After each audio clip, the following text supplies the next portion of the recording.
تھا.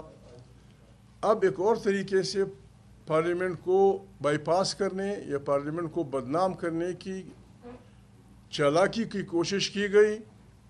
5-10 MNAs کو، یعنی ہمیں کون سے سرخاب کے بل پر لگے ہوئے ہیں کہ محمود کو بلاؤ باقی کسی کو نہ بلاؤ، علامہ صاحب کو بلاؤ باقی مت بلاؤ. عمران خان کی پارٹی جس کی وہاں 100 ممبر ہیں قومی اسمبلی میں، ان سے 5-6 کو بلاؤ اور آدھے گھنٹے کے لیے آپ کی بریفنگ دو.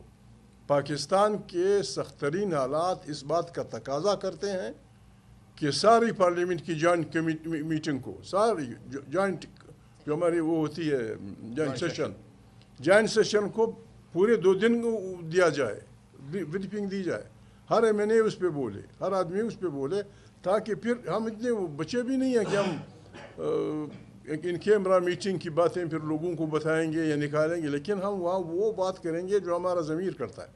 اس بنیاد پہ ہم نے بنیادی طور پہ اس لیے اس کے بائیکاٹ کا فیصلہ کیا کہ جب تک تمام پارلیمنٹ لوگوں کو جنہیں پاکستان نے ووٹ دیا ہے، وہ جس بھی پارٹی کے ہیں، سینکڑوں سینیٹر ملا کے سینکڑوں بنتے ہیں، ان کی جوائنٹ میٹنگ ہونی چاہیے، یہ بریفنگ ہونی چاہیے تھی اور وہ پوری اس کے ساتھ. دوسری بات، یہ میری ذاتی رائے ہے، آپ دیکھتے ہیں روزانہ درجنوں ہمارے MNAs اور سینیٹرز عمران خان سے ملاقات کے لیے جاتے ہیں، سپرڈنٹ جیل فلانا.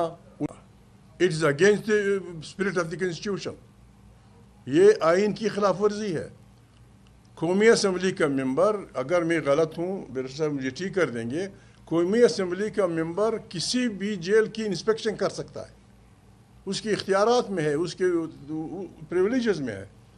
ہم وارن کرتے ہیں، ہمارے پاس طاقت نہیں ہے لیکن ہمارے پاس عوامی طاقت ہے. IG جیل خانہ جات صاحب، آپ سپرڈنٹ صاحب، آپ جو بھی ذمہ وار تھے، ان غلطیوں کا پھر حساب دینا ہوگا. ہم نے وہاں کیا کرنا ہے؟ MNAs آتے ہیں، کیا انہوں نے عمران خان کے ساتھ کیا سازش کرنی ہے؟ جیل پہ حملہ کرنا ہے، قیدیوں کو وہ کرانا ہے؟ یہ وی کنڈیم اٹ، اور ہم ڈیمانڈ کرتے ہیں کہ یہ رویہ نہ رکھا جائے. یا تو اعلان کر دیا جائے کہ عمران خان خطرناک آدمی ہے، اس سے کوئی آدمی نہیں مل سکتا. وہ اس پارٹی کا لیڈر ہے جس نے تمام پاکستان کی بہت ایبسولوٹ میجارٹی جیتی ہے. اس بارے میں ہماری رائے یہ ہے.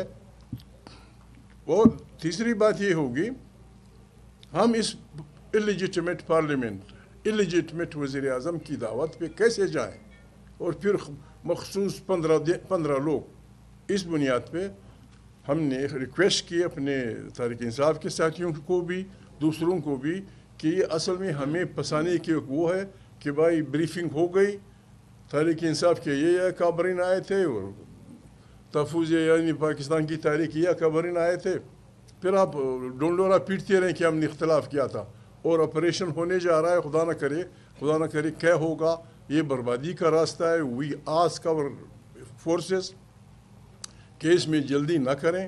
آپریشن کرنے والی بات اور ہے، جب شروع ہو جاتا ہے بربادیاں لاتا ہے ملکوں کے لیے. پاکستان کی اپنی اندرونی حالت اتنی کمزور ہے کہ یہ بوجھ پاکستان شاید نہ سہ سکے. اس پہ ہم ایسے لگے ہوتے ہیں، ہمارے بعض لوگ راہ یہ کر رہا ہے، راہ وہ کر رہا ہے. راہ کو آپ رحم کیوں کرے؟ آپ کا دشمن، آپ کا مخالف آپ پہ رحم کیوں کرے؟ آپ مخالف سے رحم کیا اپیل کرتے ہیں؟ کیوں ایسے حالات ہم پیدا کریں کہ راہ یا کسی اور کو ہمارے ملک کو ڈسٹیبلائز کرنے، ہمارے ملک کو خرابی کی طرف لے جانے کے وہ کرے؟ بڑی مہربانی. بسم اللہ الرحمن الرحیم. دیکھیں، کسی بھی ملک کے اندر، دنیا میں بھی ایسے ہی ہے کہ جب حالات خراب ہوتے ہیں، بحران آتے ہیں، تو پارلیمنٹ آگے بڑھتی ہے اور جو ملک الیکٹڈ نمائندے ہوتے ہیں وہ ان بحرانوں کو حل کرنے کے لیے عقل جمعی کے طور پر مل کر مشترکہ طور پر فیصلے کرتے ہیں اور بحرانوں سے نکالتے ہیں. پاکستان ایک ایسا ملک ہے، یا پھر نئے الیکشن اور فریش الیکشن کی طرف جاتے ہیں، نئے مینڈیٹ اور فریش مینڈیٹ کے ساتھ نئی حکومت آتی ہے، عوام کی مدد کے ساتھ ان بحرانوں سے ملک کو نکالتی ہے. اب جو ہمارے ملک کے اندر عجیب کھیل کھیلا گیا ہے کہ الیکشن ہوئے اور عوام کا مینڈیٹ چوری کر کے بحران حل نہیں ہوا بلکہ بحران میں ڈال دیا گیا. پھر اس کے بعد جب ان کی عوام میں جڑیں نہیں ہیں، پاکستان کے عوام ان پر اعتماد نہیں کرتے، لوگوں کی حمایت کھو چکے ہوئے ہیں، نہیں ہے اور لوگ ان سے متنفر ہیں، ٹرسٹ ڈیفیسٹ بہت زیادہ ہو چکا ہوا ہے. تو ان حالات کے باوجود جب آپ نے سارے راستے بند کر دیے، عدلیہ کا راستہ بند کر دیا، ریفارمز کا، ہر طرف سے آپ نے پارلیمنٹ کو بھی ارریلیونٹ کر دیا ہے. پارلیمنٹ پہ حملہ ہوتا ہے، لوگوں کو اٹھایا جاتا ہے، اور آپ کو پارلیمنٹ کا کسٹوڈین جو ہے پارلیمنٹ کی حفاظت نہیں کر سکتا. تو اس وقت جو ملک بدترین صورتحال ہے امن و امان کے اعتبار سے، جیسا کہ محمود خان چغزئی صاحب نے کہا ہے کہ ایک مشترکہ اجلاس ہونا چاہیے پارلیمنٹ کا، 2 دن 4 دن اس پہ ڈیبیٹ ہونا چاہیے، گفتگو ہونی چاہیے، وہ ان کیمرہ اجلاس ہونا چاہیے، سب بولیں اس میں، اور اس کے بعد پارلیمنٹ کے ذریعے ہی، پارلیمنٹ کے سپورٹ کے ساتھ ہی ان حالات سے آگے نکلنے کا راستہ اختیار کیا جائے. تو دوسری بات یہ ہے کہ جو میں پہلے کہتا ہوں، انشاءاللہ پی ٹی آئی کے دوست خود بھی بات کریں گے، کہ دیکھیں پاکستان کے اندر آپ قانون کے ماہرین جانتے ہیں کہ بعض اوقات بعض مخصوص حالات کے اندر جو جیل میں قیدی ہوتے ہیں ان کو پیرول پر باہر لایا جاتا ہے. اس وقت پاکستان دیکھیں امن و امان کے اعتبار سے گویا حالات اتنے بدتر ہیں جیسے ڈیتھ ہو رہی ہے کسی چیز کی، مر رہا ہے کوئی. حالت یہ ہے عمران خان جس پر پاکستان کے عوام کی اکثریت، غالب اکثریت اعتماد کرتی ہے، اور وہ ایک سب سے بڑا سٹیک ہولڈر پاکستان میں ان کی پارٹی، اور وہ خود ہیں. بنگلوں سے مٹی جھاڑ کے جناب مسئلہ حل کر دیا، ہم نے میٹنگ کر لی. تو میرے خیال میں خان صاحب نے جو باتیں کی ہیں یہ بہترین ہے، اور یہ ایک وطن دوست انسان کی باتیں ہیں، اور ہم سب اس بات پہ ان کے ساتھ ہیں. ایک بات میں بھول گیا، معافی چاہتا ہوں. پاکستان کے حالات اس کا تقاضا کرتے ہیں کہ اس پہ اسٹیک ہولڈرز، ان لوگوں کی میٹنگ بلائی جائے جن کی عوام میں حیثیت ہے. اے پی سی کہیں یا لیڈران کی میٹنگ کہیں یا جو بھی کہیں، آپ کے ذریعے میں اپیل کرتا ہوں کنسرن کوارٹر سے کہ اس میٹنگ میں they have to facilitate the presence of Imran Khan, تاکہ وہ بھی ہو، نواز شریف بھی ہو، فضل الرحمان بھی ہو، جماعت اسلامی والے بھی ہوں، ہمارے یار مسلم لیگ کا لیڈر ہوئی کافی نواز شریف صاحب، اگر کوئی اور پیپل پارٹی ہم ہو، اس کے لیے ہم پرزور مطالبہ بھی کریں گے، اور وقت کا تقاضا بھی ہے اور آئینی ضرورت بھی ہے، اس کا حق بھی ہے کہ اس میٹنگ میں ضرور فیسیلیٹیٹ کی جائے، پیرول پہ لا کے یہاں بٹھایا جائے، وہ بھی لوگوں کے ساتھ بیٹھ کے سب جب ملیں گے تو پھر لوگ کہیں گے کہ یار پاکستان کے اکابرین بیٹھے ہیں، پاکستان بحرانوں میں ہے. اس میں 47 والا بھی بیٹھا ہے، 45 والا بھی بیٹھا ہے، قیدی بھی بیٹھا ہے، آزاد بھی بیٹھا ہے، جو پیسے کے زور سے آیا ہے وہ بھی بیٹھا ہے، جو خود آیا ہے وہ بھی بیٹھا ہے. ہماری میٹنگ اچھی لگے گی اور پاکستان کے بچاؤ کا راستہ نکل آئے گا. God bless you. جی بسم اللہ. جی بہت شکریہ. جی میں بطور پی ٹی آئی کے نمائندے تائید کرتا ہوں جو گفتگو کی ہے محمود خان چغزئی صاحب نے، علامہ ناصر عباس صاحب نے. ہماری بھی یہی رائے ہے. پی ٹی آئی پاکستان کی یگانگت کی علم بردار جماعت ہے. پی ٹی آئی ہر قسم کی دہشت گردی کے خلاف کھڑی ہے. ہم پہ جو لغو حملے کیے گئے ہیں پچھلے 2-3 دنوں میں وہ افسوسناک ہیں. اس سے یہ ظاہر ہوتا ہے کہ ایک بچگانہ ذہن ہے جو کار فرما ہے، جس کا خیال ہے کہ اس جماعت کو جس پہ پاکستان کے عوام کی غالب اکثریت کا اعتماد ہے، اس کو برا کہہ کر آپ اپنے آپ کو اچھا دکھائیں گے. یہ بالکل بیوقوفانہ سوچ ہے. ہمارے بغیر، پی ٹی آئی کے بغیر، عمران خان کے بغیر پاکستان میں استحکام ممکن نہیں ہے. یہ ایک حقیقت ہے، اس حقیقت کو آپ کو ماننا ہوگا. ہماری پولیٹیکل کمیٹی نے کل فیصلہ کیا، ایک طویل ہماری نشست ہوئی کہ جب تک ہماری عمران خان سے ملاقات نہیں ہوتی یہ عمل آگے نہیں بڑھ سکتا، ہم اس میں شامل نہیں ہو سکتے.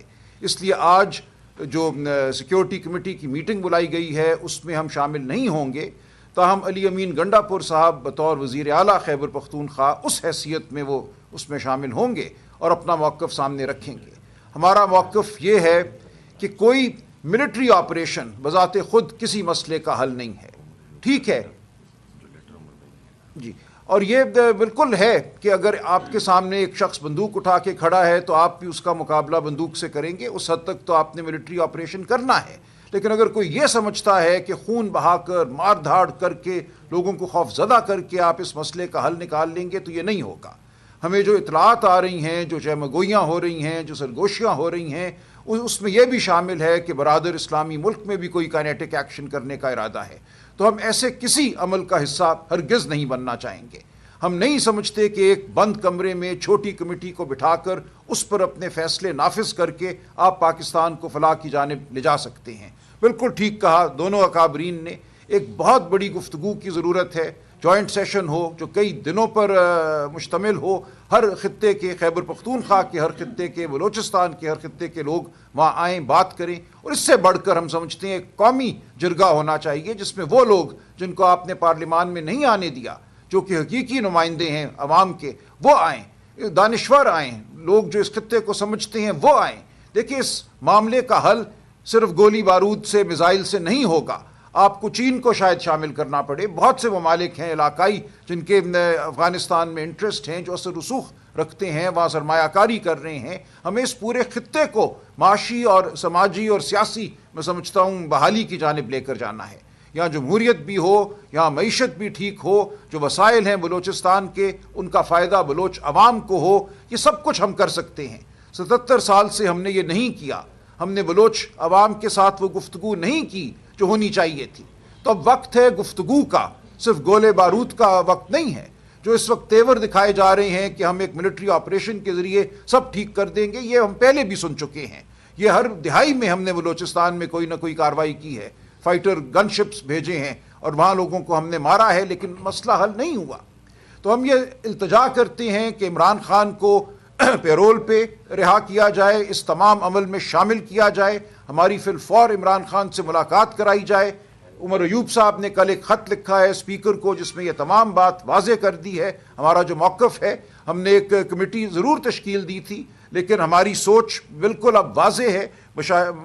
ہمارے اکابرین جو ہیں ان سے ہماری مشاورت ہوئی ہے، پارٹی کے اندر مشاورت ہوئی ہے، اور ہم یہی سمجھتے ہیں کہ اس مسئلے کا حل ایک بڑے قومی ڈائیلاگ میں ہے جس میں پی ٹی آئی اور عمران خان کو کلیدی حیثیت حاصل ہوگی۔ اگر یہ نہیں ہوتا تو باقی سب ڈھکوسلا ہے۔ تو ہم اسی عزم کے ساتھ آگے بڑھیں گے کہ ہم نے پاکستان کو فلاح کی جانب لے جانا ہے، پاکستان کی یگانگت کو، سالمیت کو ہم نے یقینی بنانا ہے، پاکستان کے ہر خطے میں بسنے والے لوگوں کو ان کے حقوق ہم نے دلوا کے رہنا ہے، وہ بلوچ ہو، وہ خیبر پختونخوا کے لوگ ہوں، سندھ کے نہاری ہوں جو آج پریشان ہیں، پانی کے حوالے سے خوفزدہ ہیں، وہ جی بی کے لوگ ہوں، گلگت بلتستان کے، آزاد جموں کشمیر کے، اور پنجاب جہاں آج ہر گھر جو ہے وہ اس تشویش میں ہے کہ کب چادر چار دیواری پامال ہوگی۔ تو ہم نے اس ملک کو ٹھیک کرنا ہے۔ اس ملک کو آپ نہیں ٹھیک کر سکتے اس وسطائیت کے ذریعے جو اس وقت اس ملک پر برپا ہے۔ ہم نے اس وسطائیت کا مقابلہ کرنا ہے، بلوچستان کو ہم نے ٹھیک کرنا ہے، اور پورے ملک کو ہم نے فلاح کی جانب لے کر جانا ہے۔ بہت شکریہ۔ بہت شکریہ جی۔ میں دو تین چیزیں ذرا واضح کر دوں۔ اسی کمرے کے اندر ہم نے مطالبہ کیا تھا کہ ان کیمرہ سیشن بلوایا جائے، اور جب ہم نے ان کیمرہ جوائنٹ سیشن کی بات کی تھی تو ہم نے تمام ایم این ایز اور سینیٹرز ان کی شمولیت کی بات کی تھی، مخصوص افراد کی بات نہیں کی تھی۔ اب دیکھیے کہ کے پی کے ایم این ایز جن کے ایریا کے اندر اس وقت لا لیسنس کی سچویشن ہے، دہشت گردی عروج پر ہے، بلوچستان کے ایم این ایز اور سینیٹرز جن کے علاقہ میں اس وقت دہشت گردی عروج پر ہے، اگر وہ اس فورم کے اوپر موجود نہیں ہوں گے تو یہ فورم فیصلہ کرنے کا استحقاق ہی نہیں رکھتا، جبکہ گراؤنڈ لیول پر جس کا سب سے پہلا سٹیک ہے جو عوام کا نمائندہ وہ وہاں پر نہ ہو۔ تو پہلی بات تو یہ۔ دوسری بات یہ کہ کل ایک لیٹر لکھا گیا، وہ مشروط تھا، چونکہ پہلے طریقے تحفظ آئین پاکستان کے تحت افطاری کا پروگرام تھا پاکستان کے تمام صحافیوں کے ساتھ، اور اس کے بعد پولیٹیکل کمیٹی کی میٹنگ تھی۔ وہ مشروط تھا کہ پولیٹیکل کمیٹی اگر اس فیصلے کو انڈورس کرے گی تو یہ نام کنسیڈر کیے جائیں گے، اور اگر پولیٹیکل کمیٹی اس کو انڈورس نہیں کرے گی تو یہ نام کنسیڈر نہیں کیے جائیں گے، and we will not participate. رات جب اجلاس شروع ہوئے تو تحریک تحفظ آئین پاکستان کی قیادت نے اور پاکستان تحریک انصاف کی پولیٹیکل کمیٹی نے یونانیمسلی یہ ڈیسائیڈ کیا کہ دو وجوہات کی بنیاد پر، ایک تو عوام کے تمام حقیقی نمائندگان کو اس اجلاس میں نہ بنیاد کی بنیاد پر، اور دوسرا عمران خان صاحب تک رسائی نہ دینے کی بنیاد کے اوپر ہم اس آج قومی سلامتی کونسل کے اجلاس میں شریک نہیں ہوں گے۔ کل جب یہ فیصلہ اس وقت پارلیمانی کمیٹی میں ہوا تو وہاں پر یہ فیصلہ بھی ہوا کہ leader of the opposition national assembly Umar Ayub صاحب ایک خط لکھیں گے جس کو تائید حاصل ہوگی leader of the opposition Senate کی بھی، کہ ہماری فی الفور عمران خان صاحب سے ملاقات کروائی جائے، اور as per the decision of the parliamentary party leader of the opposition Umar Ayub صاحب کی طرف سے خط لکھا گیا، اینڈ وی ور ویٹنگ کہ حکومت کی طرف سے کوئی پازیٹیو رسپانس آئے گا۔ اس کی وجہ یہ ہے کہ اگر آپ نے آئین کا چہرہ مسخ کرنے کے لیے 26ویں ترمیم کے لیے آپ نے 10 دن 15 دن اجلاس بلائی رکھا، آپ رات کی تاریکی کے اندر پارلیمنٹ پر شب خون مارتے رہے، آپ پاکستان کی پارلیمانی تاریخ میں پہلی مرتبہ ساری رات 26ویں ترمیم منظور کرواتے رہے، تو 26ویں ترمیم بڑی تھی یا اس ملک کا مسئلہ بڑا ہے، یا اس ملک کی سوورینٹی زیادہ مقدم ہے؟ تو ہمارا کہنا یہ ہے کہ تمام اراکین کو وہاں پر بلا کے انہیں وہاں پہ شامل کر کے یہ جوائنٹ سیشن جو ہو، وہاں کے لوکلز جو پارلیمنٹیرینز ہیں وہ اپنے معاملات بنائیں اور اس کو گرینڈ نیشنل ڈائیلاگ کا نام دیا جائے۔ آخری چیز، عمران خان صاحب کی شمولیت کے بغیر اس کے اوپر تمام تحریک تحفظیان پاکستان کے اندر شامل جماعتیں ہم بھی